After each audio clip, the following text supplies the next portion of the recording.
Поликлиниката Идадија доби нов апарат за магнетна резонанца.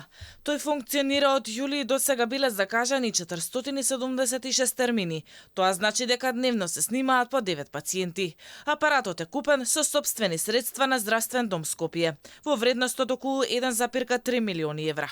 Директорот Исеини вели дека со новиот апарат ќе се намали чекањето за магнет кај пациентите. Отварање на кабинетот за магнетна резонанца во поликлиниката Идадија се очекува да се намали чекањето на пациентите за оваа услуга, со оглед на тоа што од 2018 со првиот апарат што е во поликлиника Чаир, што сваѓа по Здравствен дом Скопје исто така, значи се направени, извршени се вкупно 23.900 снимања за апаратот магнетна резонанца. И според министерот Таравари, апаратот за магнетна резонанца е од голема важност за пациентите и ќе помогне да се забрза дијагностиката.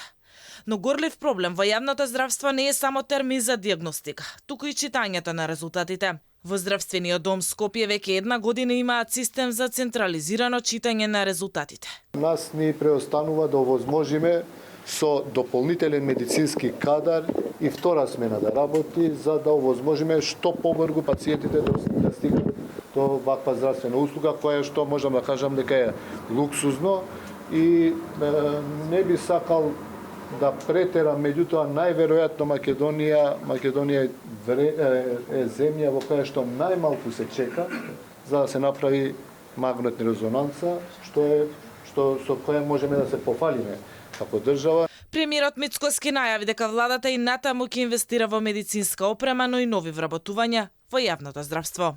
Мислам дека полекано сигурно се тоа на кое што беше проблем во општеството го нема. Не велам дека е решено, не е возможно за 100 дена да се реши се. Мислам, ние не сме мегионичари, нити магии ветувавме, нити чуда, затоа што тој што ветува чуда и магии не ја говори вистината.